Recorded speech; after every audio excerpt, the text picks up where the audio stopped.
ভাইয়া আপুরা আজকে আবারও তোমাদের মাঝে হাজির হলাম সোনা পাতা মাছের রান্না নিয়ে। মাছটা আমি আলু আর পেঁয়াজের ফুল দিয়ে মাখা মাখা করে রান্না করব, এজন্য আমি আলু কেটে নিয়েছি। মশলাটা আমি আগেই বেটে নিয়েছি, এখানে জিরা, রসুন, পেঁয়াজ আর কাঁচামরিচ, জিরা। তো আমি চুলাতে কড়াই বসিয়ে দিয়েছি, এবার তেল দিয়ে দিব।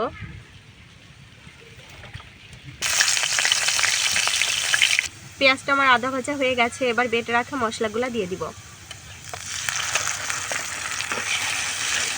এবার সবগুলো ভালোভাবে মিক্স করে 2-3 মিনিট মতো নাড়াচাড়া করব। দিয়ে দিচ্ছি হলুদের গুঁড়া,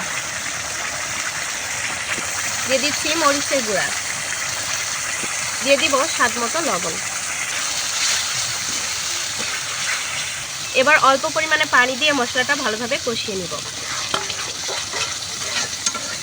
মশলাটা কষানো হয়ে গেছে, এবার আলুগুলা দিয়ে দিব।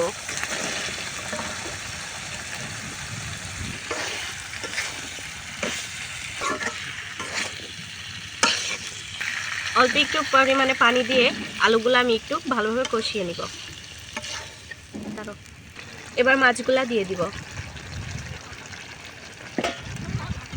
আলতো হাতে একটু নাড়াচাড়া করে নিব। মাছগুলা মশলার সাথে মিক্সড করে দিব। তো এবার মাছটা কষানো হয়ে গেছে, এবার ঝোলে পানি দিয়ে দিব। তো মাছ রান্নাটা হয়ে গেছে, এবার নামিয়ে নিব। তো ভিউয়ার্স, এটা হচ্ছে আজকের সোনা পাতা মাছের ফাইনাল লুক।